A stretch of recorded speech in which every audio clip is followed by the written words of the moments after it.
Leamos lo que escribe el apóstol Juan en su Evangelio. Estas cosas os he hablado para que en mí tengáis paz. En el mundo tendréis aflicción, pero confíen, yo he vencido al mundo. Juan 16:33. Con este texto inicia la lección que venimos estudiando esta semana, la octava lección de este trimestre. Queridos amigos, bienvenidos al estudio, al bosquejo de la lección que titula El libre albedrío, amor y providencia divina. Como mencioné, este es un bosquejo, vamos a presentar los puntos claves de este estudio, o por lo menos es la propuesta que hago a través de este bosquejo. Vamos a ver los objetivos con los cuales vamos a trabajar, con los cuales está bosquejada toda esta lección. Lo primero que vamos a hablar son de algunos atributos de Dios como el ser soberano y todopoderoso. A continuación estaremos viendo la voluntad divina y el libre albedrío, libertad de decidir para nosotros. Finalmente hablaremos de la providencia y la confianza en Dios. Recuerden que estas diapositivas pueden descargarlas en la descripción hay un enlace que los va a guiar a la página donde están subidas estas diapositivas. Vamos a comenzar a hablar entonces de nuestro primer objetivo para esta lección. Dios es soberano y todopoderoso. Esto creo que todos asumimos acerca de Dios. Ya hemos visto su amor, pero ahora vamos a ver algunos atributos propios, exclusivos de Dios. Dios todo lo ve, dice Jeremías 17:19. También Él lo creó todo, dice el versículo 18. Él no dependió de nadie, tampoco fue hecho o creado por alguien, simplemente es el creador, es el originador de todo lo que existe. No hay imposibles para Dios, dice Lucas 1:37. ¿Qué es imposible para Dios? Y finalmente, Salmo 147:5 dice que Dios lo sabe todo. Aún nuestros pensamientos, aún los que no hemos formulado, Dios ya lo sabe. Todo esto simplemente revela que nuestro Señor es un Dios todopoderoso. Este es un atributo de nuestro Señor. Y a este atributo del ser todopoderoso le sumamos el hecho de que Dios es soberano. Entonces es Dios todopoderoso, pero también es el soberano que gobierna sobre la creación, que gobierna sobre el universo. Pero aquí hay puntos que son importantes entender. Dios es todopoderoso, Él es soberano por derecho, vamos a ponerlo así. Así es que podríamos decir, Dios hace en todo momento lo que Él quisiera. Pero no es así, ya que nuestro Señor no impone su voluntad. Nuestro Dios no fuerza su voluntad. Este primer punto quisiera que quede claro para todos. Dios es todopoderoso, pero es como si Dios se limitara, como si Él mismo colocara el límite y dice, no voy a forzar la decisión que el hombre va a tomar. Voy a buscar, lo voy a llamar, voy a ahí estar intercediendo, pero al final Él toma su decisión. Entonces, Dios es todopoderoso, pero respeta, no impone. En segundo lugar, tampoco va en contra de su palabra o carácter. Dios es amor. En la oración y la lección explicaba esto, cuando el Señor Jesús oraba en el huerto de Getsemaní, le dijo, si es posible salvar al hombre de otra forma, así sea, pero no se haga lo que yo quiero, sino se haga el plan de salvación. Dios había establecido que para salvarnos el Hijo iba a morir y no podía ir en contra de lo que ya había establecido porque Dios es fiel a sí mismo. Entonces Dios es todopoderoso, Dios es el soberano, pero respeta, no impone, no fuerza, no obliga, en este caso al hombre, así como no lo hizo a los ángeles. De la misma manera, Dios respeta la decisión del hombre, porque nos permite vivir en plena libertad hablando de decisiones. No está forzando, no está extorsionando al hombre, al contrario, le deja vivir en libertad, deja que el hombre elija sus caminos. El Salmo 81 decía esto, yo quise que caminen por el camino que tracé, pero ustedes decidieron su propio camino. Entonces, Dios es un Dios todopoderoso, pero no nos va a forzar. Esto se aplica al hecho de que, o responde al punto de que Dios no es el responsable de todo lo que ocurre en la tierra. Dios no es el responsable. Muchas de las cosas ya vimos de esto un poco la semana pasada, muchas de las cosas ocurren simplemente como consecuencia de las decisiones, de las acciones del hombre. Entonces, cerramos este primer punto que tal vez es más teórico, es más un concepto que es importante conocer de Dios, para adentrarnos en el segundo punto de estudio que nos lleva a ver precisamente la voluntad divina y el libre albedrío.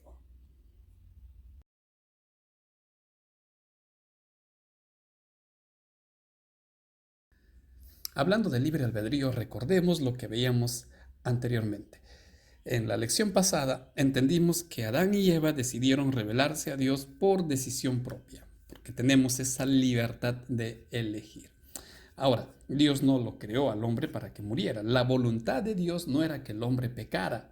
La voluntad de Dios no es que el hombre muera. Esa no es la voluntad de Dios, pero es lo que nosotros hemos decidido. Entonces, en su soberanía, nuestro Señor decidió salvarnos. Dios Todopoderoso, no hay imposible para Él. Entonces, había una solución, pero una solución carísima, una solución inestimable para nosotros, porque sí o sí la ley demanda que el pecador muera, el transgresor va a morir, y por eso también hay una destrucción que está preparada para Satanás, es la paga del pecado.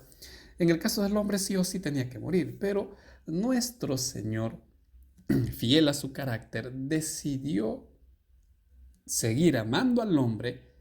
A pesar de su rebelión, de su desobediencia, Dios decidió seguir amando al hombre y le ofrece el plan de salvación.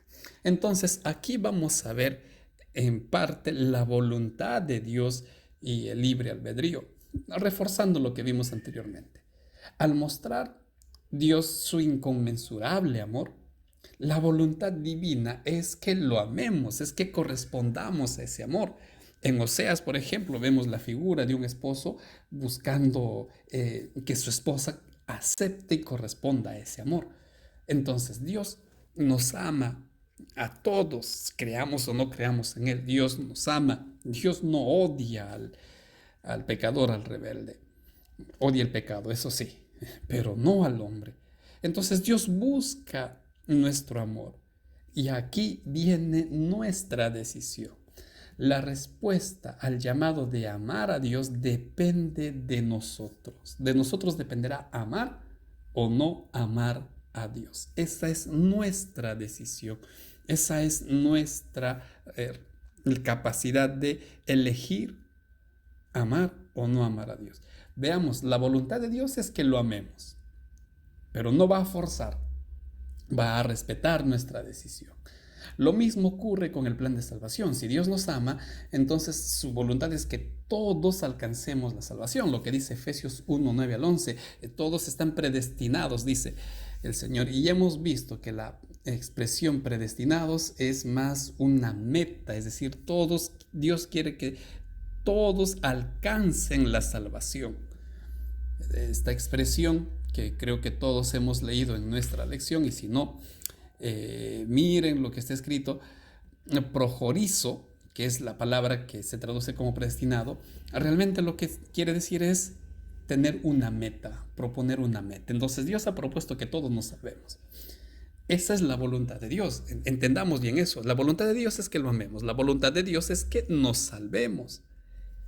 Y nuevamente aquí entra en juicio, en relevancia, nuestra decisión. Nosotros decidiremos aceptar o rechazar esa salvación. Entonces vemos aquí, por un lado, la voluntad divina, que lo amemos, que nos salvemos, que vivamos bien, que estemos contentos. Esa es la voluntad divina. Pero la voluntad del hombre no siempre armoniza con la voluntad divina, y nuestras decisiones muchas veces, triste y amargamente, han ido en contra de la voluntad divina y hemos terminado teniendo problemas. Y es que el Señor pone la capacidad de decidir al hombre, pero entendamos algo, no hay alternativas para vivir bien o para ser felices, aunque de esto hablaremos un poquito más en el siguiente objetivo, pero es necesario que quede claro que el Señor tiene una voluntad, pero no va a imponer esa voluntad. Él esperará nuestra Respuesta. Lo que sí o sí va a ocurrir, creamos o no, son las consecuencias de nuestras decisiones.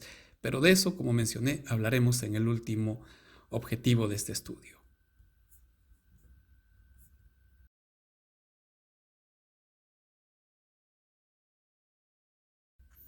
La providencia divina y confianza en Dios. Vamos a utilizar para esto una línea, relativamente una línea de tiempo.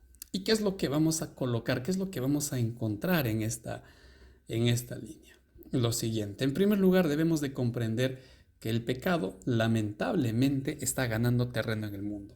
Y cuando hablamos de pecado estamos hablando del punto de partida, desconfiar en Dios, dejar de amar, dejar la mano de Dios, en fin.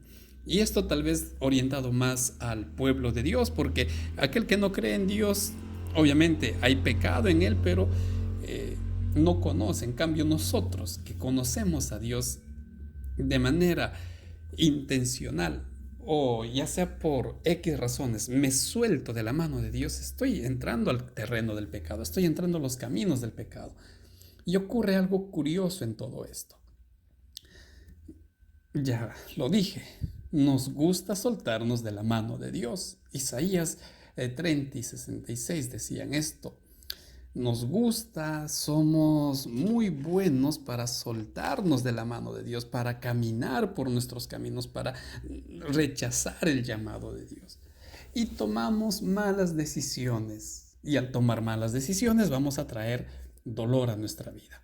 Esto es innegable, queridos amigos. Si tú quieres, crees en la gravedad, por ejemplo. Si tú no quieres, no crees en la gravedad. Eso no va a impedir que si tú no crees en la gravedad y subes al techo de tu casa y tú dices, yo no creo en la gravedad y saltas, vas a terminar en el piso. Que tú creas no impide que la gravedad te atraiga al piso. En la vida es igual. Si yo decido soltarme de la mano de Dios, Dios va a respetar esa decisión. El Señor va a respetar lo que yo he decidido, pero sí o sí van a alcanzarme las consecuencias de mis decisiones. Y eso tenemos que comprender. No podemos evitar esto. Y estamos viviendo en un mundo, lamentablemente, de dolor, pero seguimos aferrados al pecado. Y vuelvo a repetir, el pecado no solo son las acciones que uno comete. El problema está en el corazón del hombre, el problema está en nuestra mente. Y desconfiamos de Dios, no busco a Dios cada día, o tomo decisiones sin consultar a Dios. Vivo aferrado al pecado, vivo haciendo lo que yo creo que está bien. Y sin darme cuenta estoy caminando dolorosamente hacia la muerte, porque eso es lo que espera. La paga del pecado, dice Romanos 6, es la muerte. Esa es nuestra condición, esa es nuestra situación. Vuelvo a repetir, Dios respeta tu decisión, pero no nos quita las consecuencias. En medio de todo esto, en su gran amor, nuestro Dios interviene. Dios nos busca, Dios nos llama, aquí yo estoy a la puerta. Dios nos ruega, dice el Espíritu Santo, nos suplica para volver a Él. Qué maravilloso amor de Dios. No nos va a obligar, pero como un padre amoroso, busca a sus hijos. Como un padre amoroso, clama a sus hijos. Corre para ellos. Sale a su búsqueda, sale en su ayuda. ¿Cuántas veces decía Mateo 23? ¿Cuántas veces quise juntarte? Te llamé como la gallina llama a sus polluelos, pero no quisiste. Entonces, en medio de nuestras malas decisiones, el Señor nos busca y nos pide que confiemos en su providencia. Ahora miren amigos, no todos los problemas obviamente vienen por nuestras malas decisiones, así como no todo lo que sufrimos son, mejor dicho, no todos los hijos de Dios nos sufrimos. Esto sería también otra mentira. Para evitarme dolor y sufrimiento, entonces creo en Dios y ya no vienen problemas. No, no, eso es una mentira. Todo el mundo, ya hasta la muerte, vamos a tener problemas. Pero aquí viene el Señor con sus promesas. Confía, nos dice. Confía en mí. Confía en que yo, en primer lugar, voy a estar contigo. Confía en el hecho de que no vas a caminar solo. Confía en la verdad de que yo te entiendo. Confía, es lo que nuestro Señor nos dice, lo que el Señor Jesús pide por nosotros. Confiemos en su providencia. En segundo lugar, confiemos en sus promesas. Dice Hebreos, Él no es hombre para que mienta. Nuestro Señor no hay mentira, en otras palabras, en nuestro Señor. Entonces, confiemos en nuestro Señor. Esa es la esperanza que nosotros tenemos en medio de este mundo. Hay vida eterna, hay una esperanza para todos, y ya lo decía el apóstol Pablo en Efesios. Pero antes de ver esa promesa, ¿qué otra esperanza Dios nos ofrece? Que en medio del caótico mundo que vivimos, y a pesar tal vez de nuestras decisiones, Dios desea que vivamos en paz. Querido amigo, ¿cuántas veces hemos anhelado esa paz? ¿Cuántas veces hemos anhelado esa tranquilidad? Y no hablo únicamente de la paz de conciencia, que sí, el Señor lo da.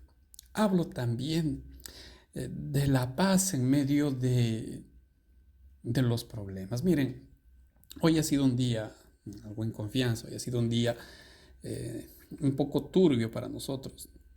Nuestra pequeña amaneció mal y nos asusta, obviamente, como somos padres primerizos, esto nos asusta. Pero a media mañana recibo un mensaje de un profesor que simplemente me dice: el Señor está a tu lado. Y es increíble cómo el Señor, a través de sus hijos, manifiesta esperanza y nos dice: tranquilo, tranquilo, a pesar de tu angustia, a pesar de tu problema, yo estoy contigo y quiero darte paz. Esa es la promesa que Dios nos hace. Confiemos en su providencia, confiemos en sus promesas, y todo esto simplemente es un pequeño preámbulo de lo que Dios tiene para nosotros, lo que está predestinado, la vida eterna para ti, querido amigo. Esa es la meta, ese es el ideal que Dios quiere que tú alcances. Así es que, querido amigo, en medio de todo esto, confía en la providencia divina, confía en los planes divinos, y no sigas, si aún no lo has hecho, no sigas caminando en este mundo lleno de espinas y de dolor a la condenación de la muerte eterna. Busca, escucha, acude al llamado, a la súplica que te hace nuestro Señor.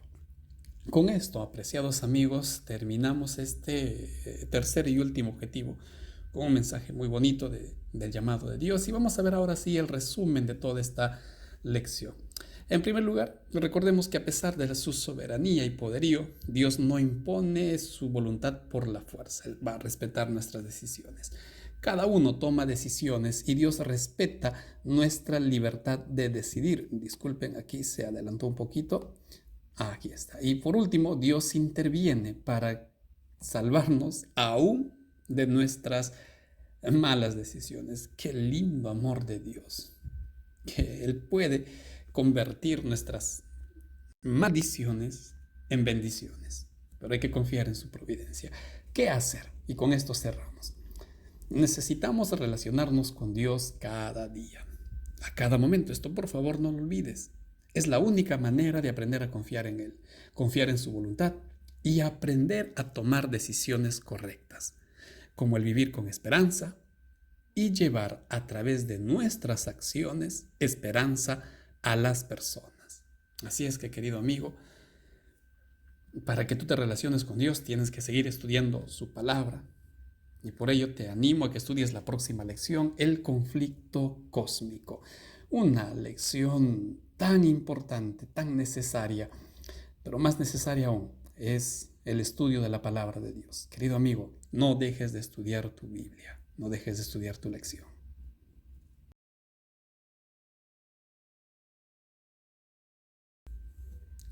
De esta forma, apreciados amigos, terminamos el bosquejo de esta lección. Gracias por la confianza.